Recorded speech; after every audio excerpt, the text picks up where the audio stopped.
Chris Godinez, licensed professional counselor, also the host of We Need to Talk on every Sunday at noon. And then I post these videos, Patreon and Facebook and whatever when I think about it. Anyway, this video is for educational and informational purposes only. The views and opinions stated herein are mine and mine alone. They do not represent the ACA, the APA, or any other damn therapist for that matter. Boom, shakalaka done.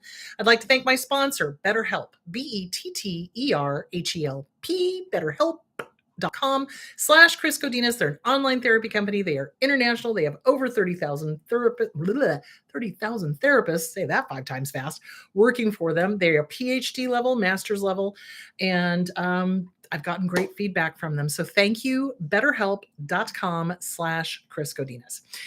Okay, so again, I just wanted to remind you guys that I am doing life coaching for those of you outside of the United States. So if you would like to use me as a life coach, I am happy to do that. Just contact me through chrisgodinez.com.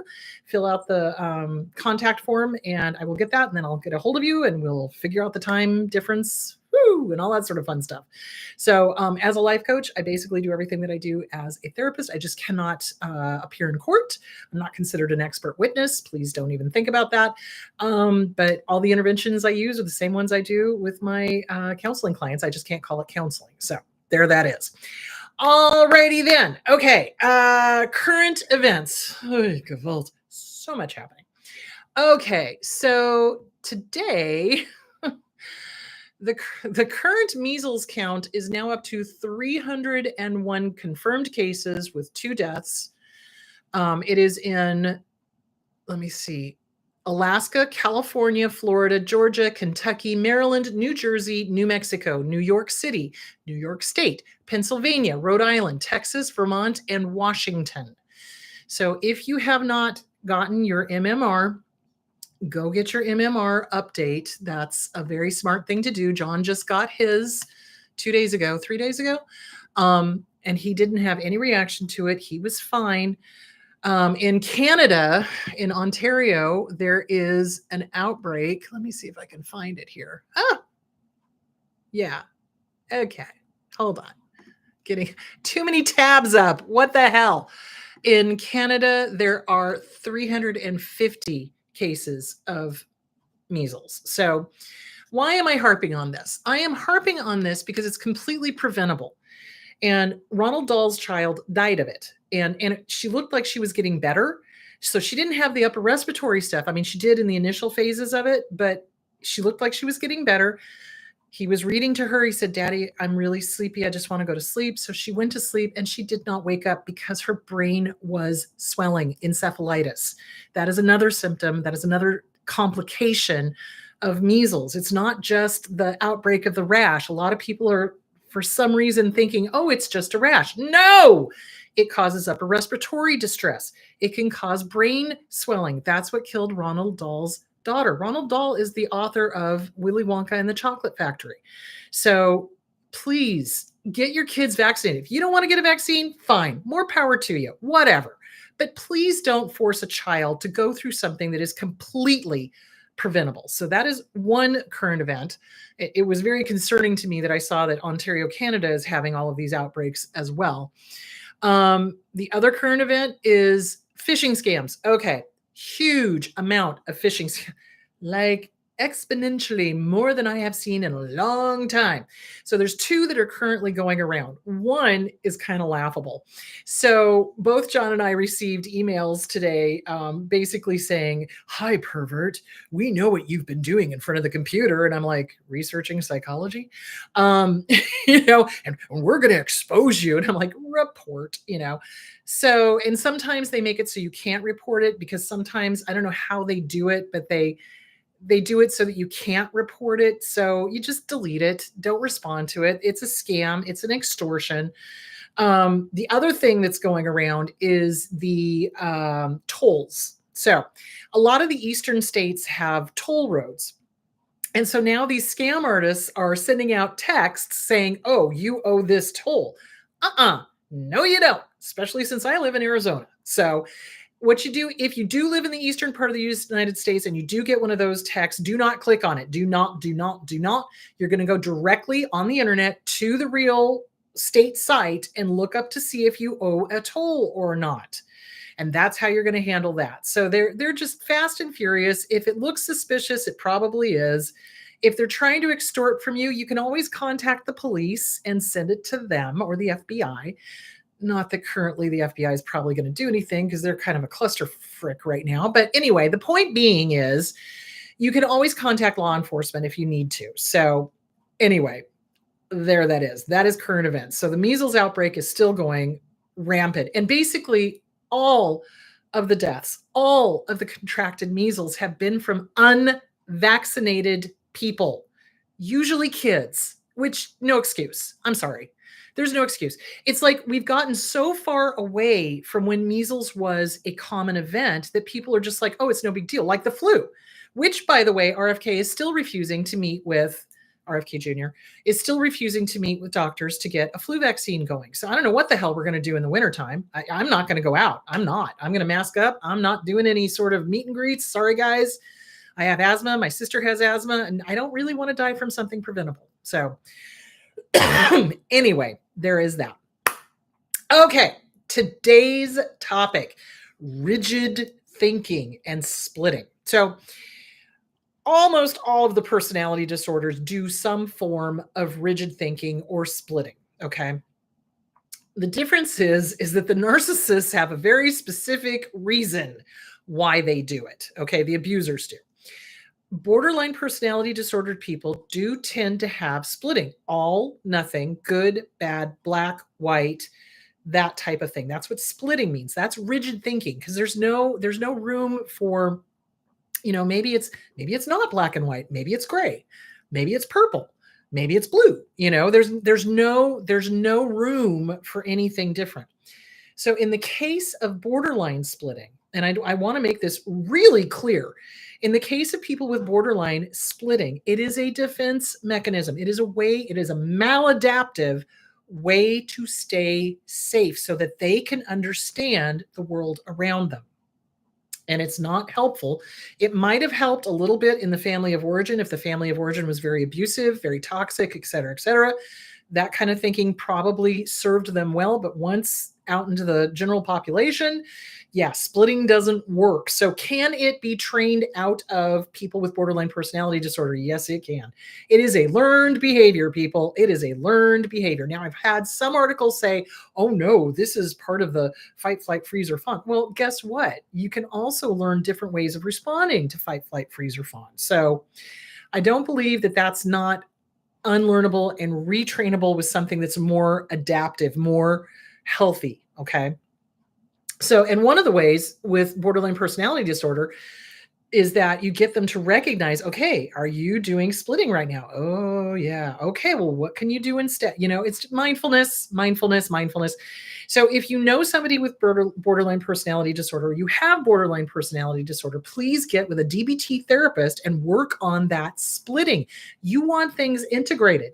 You want to be able to see the plethora of colors. You don't want to just do black, white, good, bad, all, nothing. Okay. All right. So that's having to do with people with borderline personality disorder. Let's talk about narcissists, shall we? And dark triads. So splitting also keeps them safe because they don't have empathy. They don't understand emotions the way you and I do. They don't deal with the world. They're not able to handle opposing opinions or opposing ideas. A normal person, a healthy person, when you're coming up with stuff and somebody goes, ooh, hey, that may not be a good idea, the other person's like, okay, well, tell me your idea, let's hear it, so we can kind of negotiate and come to middle ground. Okay, there is no middle ground with a narcissist. Let me be very clear about that. There is no middle ground with a psychopath. There is no middle ground with a dark triad. There isn't. It is their way or the highway. When they say jump, you had better ask how high, because that's what they're going to expect. Why? Because they're entitled pieces of crap. Anyway, the point being, the point being is they don't believe in middle ground. They don't believe in a plethora of colors. They don't believe in opposing ideas. It is their way or the highway. You're either with them or against them. It is very dysfunctional, not normal. That is not how normal people act. It just isn't. And it becomes normalized in families with abusers, which is why it is so damaging. So, okay, back it up. Let's talk about this. Hold on. Let me pull up the. I don't even know where my glasses are. I'm going to be squinting the whole time. Dear Lord. Okay, hold on. Those two I wanted to do later. And that one too. Okay. So, splitting behavior is especially found in narcissists. Uh, all nothing, good, bad, black, white, that whole thing. So you see it in narcissists with especially the early phases of the romantic relationship or any relationship with a narcissist. So it's idealized, oh, you're the best thing they've ever had. You're perfect. The love bombing, love bombing, love bombing, love bombing. So they will love bomb. They will, oh, you're the best employee. Oh, you're the best this, you're the best that. But then as soon as you show your human frailty and you show that you're not, Superman or whatever, or Superwoman, oh my God, flips on a dime and you're the worst thing ever. You're the worst employee. You're the worst romantic relationship. You're the worst this, the worst that. So it's like this all nothing thing with them. And it's very confusing. They forget the positive qualities of their partner. No, they don't forget. They intentionally ignore the positive qualities of the partner. They do. It's like, well, you did something I didn't like, so therefore you are all bad. I'm sorry, what? That's what they do. So, in essence, when splitting occurs, any positive feelings of the person is gone and it's replaced with disgust, animosity, and hate. So the idealization suddenly flips to devaluation. Now, the thing about narcissists that you have to remember is they do this on purpose to create cognitive dissonance. I love you, I love you, I love you, I hate you, I hate you, I hate you, I love you, I love you, I love you, I hate you, I hate you, I hate you. So when they're doing this back and forth, all, nothing, good, bad, black, white, you're awesome, you're the best thing ever, you're crap, I can't stand you, that's going to cause cognitive dissonance. And that is intentional, 110%, to keep the target of abuse off balance, not knowing what's going to happen. So let me give you a good example. My dad, we never knew which way he was going to be when he came home. Seriously, it was like, is good dad going to walk through the door? Or is, holy crap, I need to run to my room dad going to walk through the door? So it was always one or the other. And when he did do the good dad stuff, it was over the top, inappropriate, weird. I mean, it's just fake. You could tell, and so it's like they do that to keep you off balance. And then of course, as a little kid, your inner child is going to start going, oh, but they were good this time. But they were nice this time. But they said something nice to me, and we start living for those moments when in their splitting, in their rigid thinking, in their all nothing good, bad, black, white, I love you, I hate you, I love you, I hate you phase, which is what they do on it in purpose, we start living for the time that they are kind. And we cling to that. Oh my God, they're going to be nice at some point. Well, yeah, but it's going to get further and further away.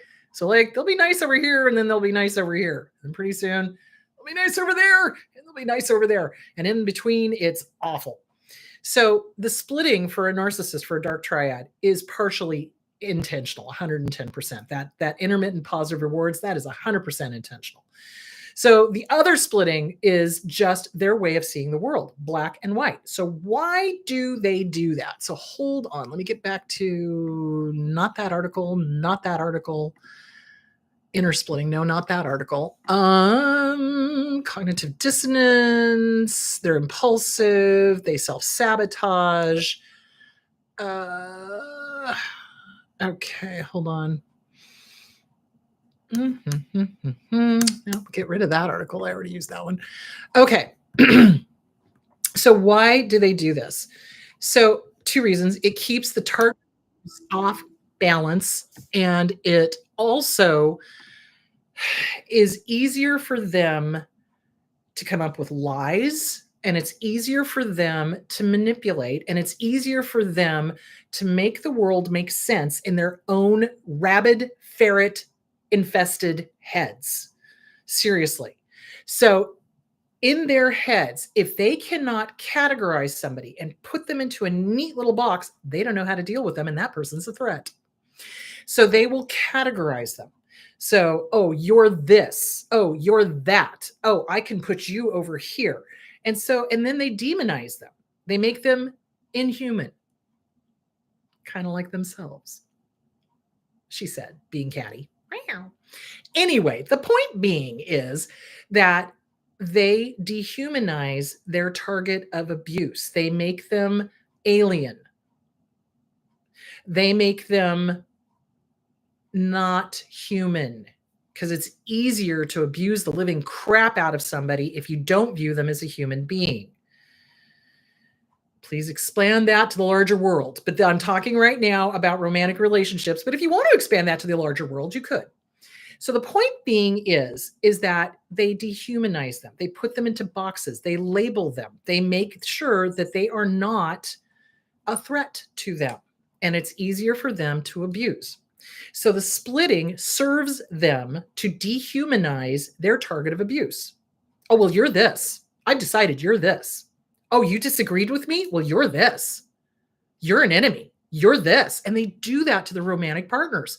If the romantic partner disagrees with them, they're now suddenly public enemy number one. Sound familiar? It should. So, yeah, they dehumanize them. They try to make them less than so that they can continue to abuse them. And that's what they do with romantic partners. I've seen that in office situations. I've seen that, everywhere. So, all right. So getting back to the splitting. So it's all nothing, good, bad, black, white. You're either with me or against me. There is no room for discussion. There's no room for opposing ideas. In a healthy relationship, there's discussion there and maybe disagreement, but you always work to come to a mutually satisfying solution. Narcissists and dark trans and psychopaths do not do that. It's their way or the highway. Okay, hold on. Getting back over to, oh, good Lord, I pulled so many tabs. I'm like, where am I? Oh my God. Okay. That's okay. So they do the idealization phase. They get you all warm and fuzzy, and then suddenly they flip and they do the other one. And then you're scrabbling to get back to the idealization. And sometimes they do it. They do the intermittent positive rewards for sure, but sometimes they don't, especially if they've found a better supply, better, quote unquote, somebody who's maybe more malleable, somebody who's maybe more manipulated, somebody who's maybe more of a sycophant that'll say yes all the time. So they do this on purpose. So the splitting and the putting people in boxes is absolutely 110% on purpose. They cannot deal with individualism. They can't. It's a threat to them. How dare you? How dare you? How dare you have a differing opinion? You must think the way I do because I am God. That is what they do. They literally think, hi, Moana. They literally, she's like, what are you doing? They literally think they are God. They literally think they have the power of God. And they absolutely hate, and I'm not kidding you. That's pretty much the only emotion they have down pat. They hate anyone who has an opposing opinion. So, for example, let's say you go out to dinner and you want to order your own dinner, and they say, no, you have to order this, or I'm going to order for you, which I hate it when people do that. It's like, I think I know what I want. Thank you very much. But they're like, no, you have to have what I have. I've seen that happen. When I used to do couples counseling, that was a common thing they would do. And then they would berate them through the whole meal if they had a dinner that they didn't pick out for them, or they would ruin it somehow. Wow. Sound familiar? Yeah, it should. So they cannot handle individualism. They cannot handle somebody not being essentially them. Because to them, in their rabid, ferret-infested heads, everybody is them. Everybody thinks the way they do. And they're shocked when somebody doesn't. And they're angry. It pisses them off. What is anger? It's fear. So they're fearful when they get angry like that. Because wait, you mean not everybody thinks the way I do? Yeah, not everybody thinks the way you do. We're all pretty much individuals, So anyway, there is that. That is one of the reasons why they do the splitting thing. And let's take this a step further. They split families. They split friends. They split everybody. Divisiveness. They must not allow people to talk. Because if people can talk, people would compare stories and figure out what they're doing. Why do you think that the abuser goes on a smear campaign? Why do you think that they start calling anyone who doesn't talk like them, think like them, behave like them, a loser? And this and that and all sorts of horrible names. Why do you think they do that? Because they need the divisiveness. They need to split the family up. They need to separate the target of abuse from anybody that's going to support them. They need to intimidate anyone who thinks differently so that they'll be quiet. That's what they do. They are, in essence, little terrorists. They really are. They use intimidation. They use divisiveness. They use splitting, and it's intentional. That part of it is 110% intentional. They don't want people coming together and comparing stories. They absolutely do not. They do not want separate parties coming together and negotiating and agreeing on things. They do not, because that takes away their power. So, back to let me find devaluation stage. I think we talked about it. Backhanded compliments, subtle criticism, stonewalling, mind games, name calling. Oh, the name calling. Oh my God, you're crazy. You're too sensitive. You're this, you're that. And then politically, it gets even worse. No-win situations. They put you in no-win situations. There's a lack of empathy. They do not validate. Comparisons to others. Well, you're just like my ex-spouse. I've heard that one multiple times. So when they're devaluing and they've replaced the ex-spouse with you or whatever, they'll do that. Oh, you're just like my ex-spouse. You're just like my ex-husband. You're just like my ex-wife. You're just like, I can guarantee you're not. So that's their way of putting you down. That's their way of showing you that they're in control. Because, I see what you're doing. You're just like my ex-spouse. What, calling you out on your crap? Well, in that case, yes. So do you see where I'm going with that? That's what they do. It's mind games. It's mind games all the time. Okay, hold on. Let me get back to ridicule and humiliation. That's another thing that they do. They make you think, why, how does he put up with me? How does she put up with me? If you ever start thinking that, get out. They are working on your self-esteem right then and there. They are trying to make you think that you are less than. They repeat, they repeat, they repeat, they repeat. They do this stuff. They take you through stages. They'll do the love bombing for a short amount of time, and then it's going to go right into the devalue and discard. I love you, I hate you. I love you, I hate you. Splitting. And then the discard phase. They get rid of you. And they cycle it, and they cycle it, and they cycle it, and they do it intentionally to break you down, to give you anxiety, depression, so that you'll dissociate, you'll have post-traumatic stress disorder, you betcha. So if you're feeling that with a romantic partner, get out. Get out. You don't deserve to have to feel that all the time. No normal person does. But that's what narcissists do. They work on making you feel hopeless, and they work on making you feel helpless by doing all, nothing, good, bad, black, white. You're in this box. You're in that box. You disagreed with me. You're the enemy. That's what they do. That is what they do on a small scale and on a large scale. That is what they do. So what can you do? You get out. There is no other solution. I've had people ask me all the time. It's like, but I love them. Well, okay, yeah, I get it. You love them. I understand. You, me, most normal people actually have empathy and actually love. So, thank you. We have empathy and we love. They do not. Let me be clear on that. They do not have empathy. They don't watch somebody suffering and go, gee, how can I help? They watch somebody suffering and want to know how they can profit off of it. That's what they do. Or it irritates them. It irritates the crap out of them. How dare you? How dare you cry? How dare you have emotions? How dare you make me uncomfortable? Plebeian. Seriously, that is what they do. My dad would hit me when I cried. I'll give you something to cry about. Don't you cry, blah, blah, blah, which of course only made me cry harder because it's like, you're 6'5" and 200 pounds, you jackass. You know what I'm saying?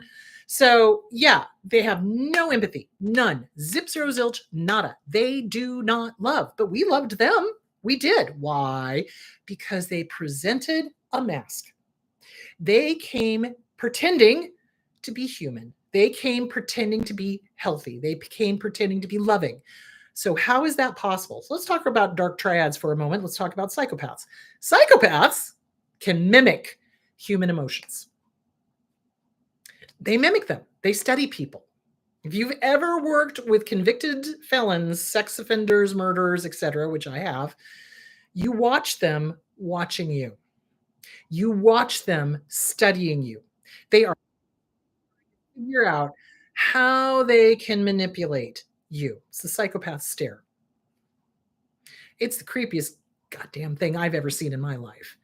And they're constantly trying to figure out how they can manipulate, how they can control, how can they be one up, how can they hurt you, how can they, seriously, that's what goes on in their mind. I think I told you this one time I worked with a sex offender that I swear to God, hand on heart, had the flames of hell burning in that man's eyes. And I use the term man loosely. I would not turn my back on him. Absolutely not. And he tried so hard to figure out how to manipulate me. That's what they do. So they come and they pretend to have real emotions. They can do the crocodile tears. Some of them can't. Some of them can't even produce the tears. They'll do the, but nothing's ever really going on. And the emotion never hits their eyes, ever. So, yeah. So they can pretend. And we want to believe. We want to believe our partner. We want to believe our boss. We want to believe people in general because healthy, normal people are healthy and, normal. And we want everybody else to be healthy and normal. But the truth of the matter is these people are not. They're dangerous. They're predators, 110%. They're like a crocodile or shark. Not insulting crocodiles or sharks, but, they're predators, So anyway, they mimic emotions. And then as soon as that mask slips, oh my God, you want to talk shock and awe? That is shocking. And it is awe-inspiring. And it literally scares the target of abuse like nobody's business, PTSD, like nobody's business, when they drop the mask and then that person is clawing to get back to that valuation, that I love you phase, that love bombing, and it never happens. Or if it does, very short, very, very short.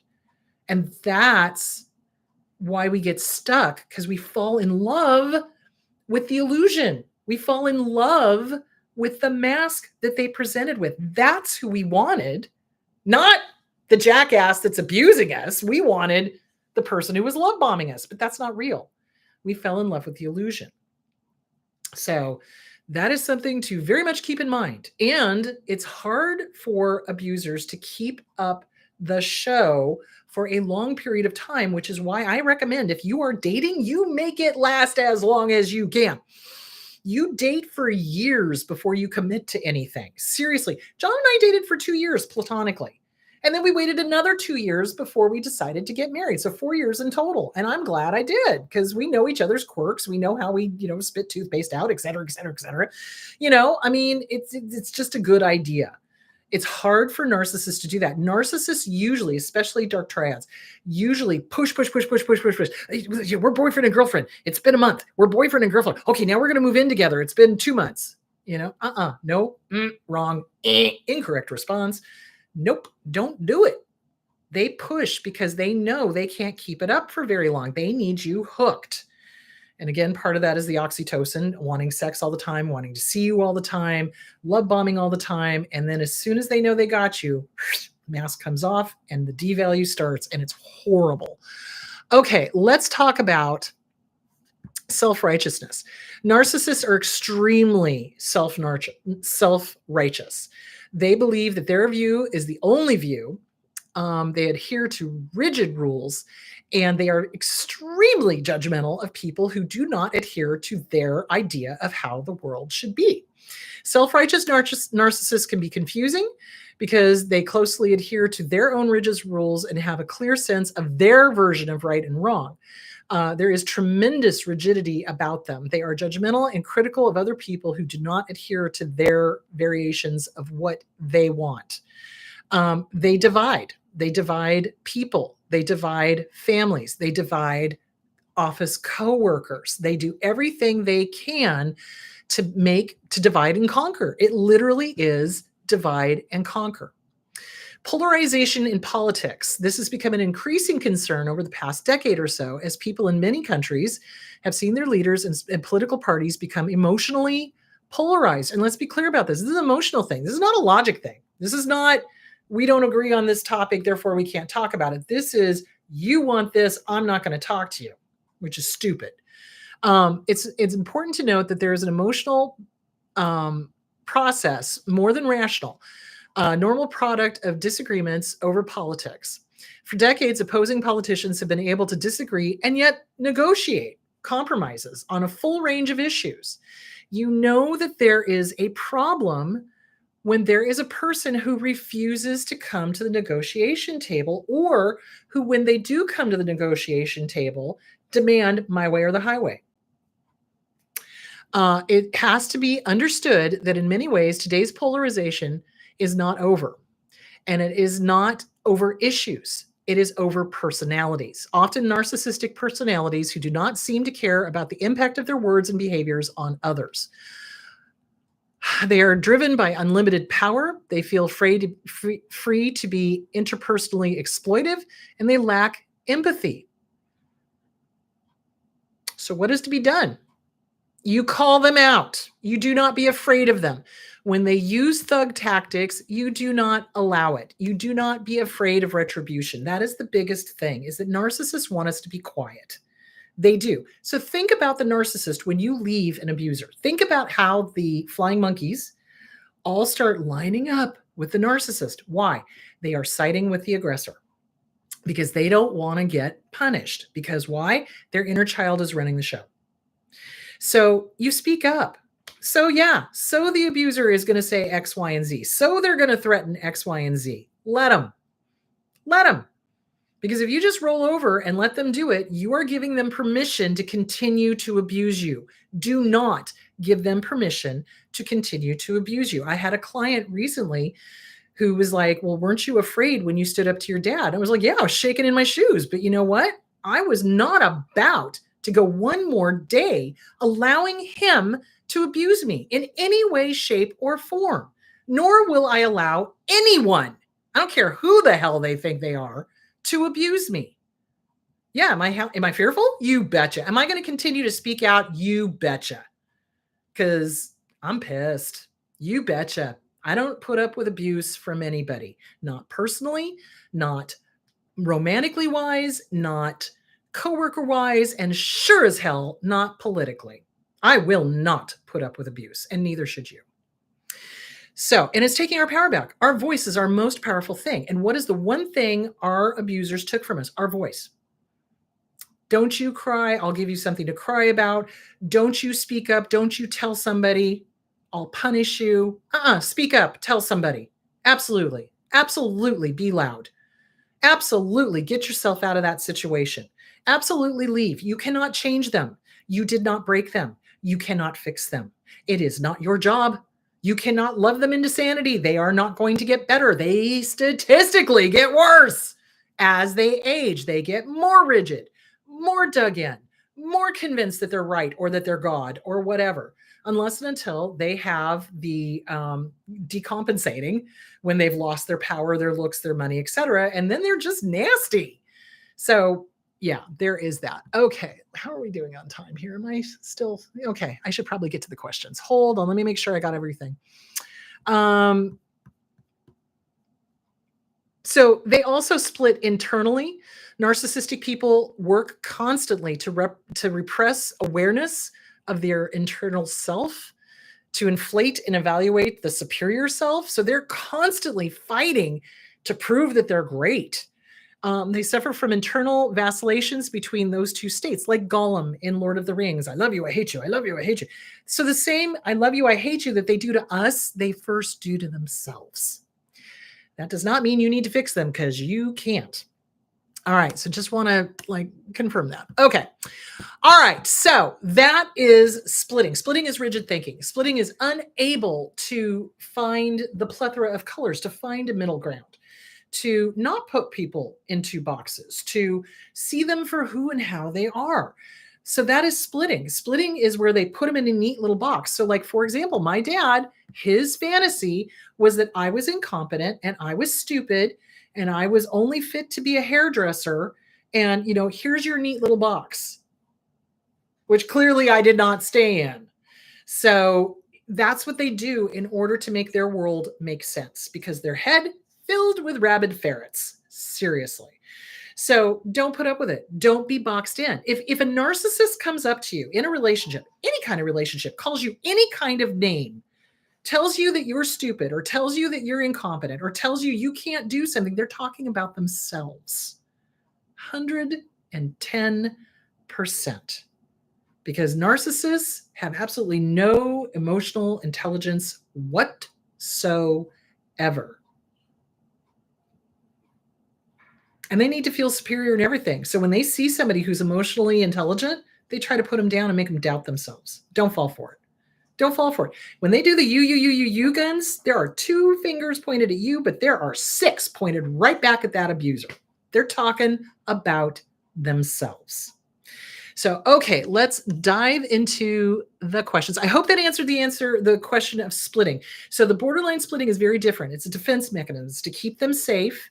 Maladaptive situation. That's probably how their family was. It's a learned behavior. That means it can be unlearned and replaced with healthier behavior. Knee-jerk reaction for somebody with borderline personality disorder is going to be the splitting, but then as soon as they recognize it, they're able to go, whoa, whoa, whoa, whoa, whoa.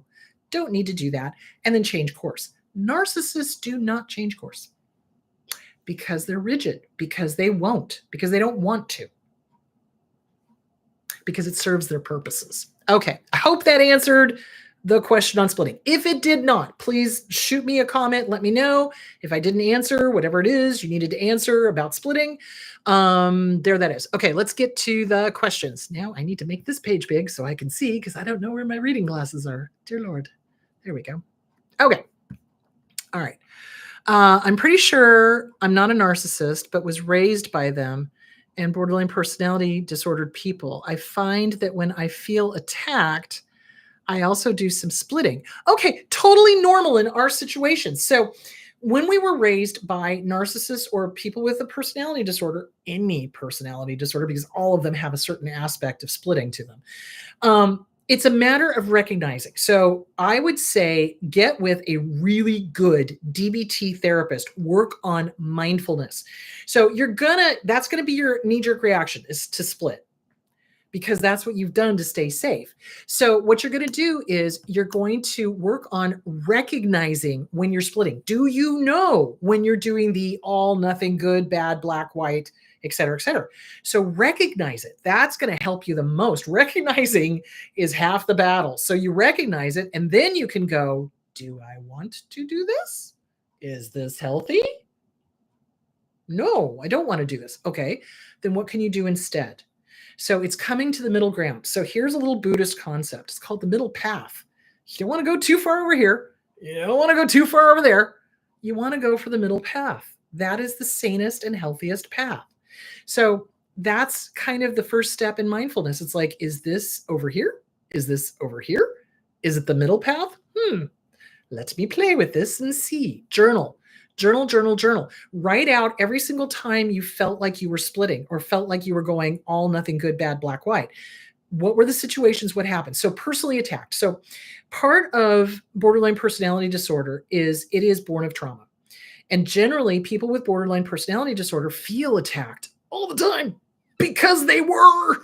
Seriously, like narcissistic parents and other parents with other personality disorders, man, they go for the jugular because they need to feel superior. Me, me, me. They need to feel one up, better than, and so they'll go for the kid's jugular.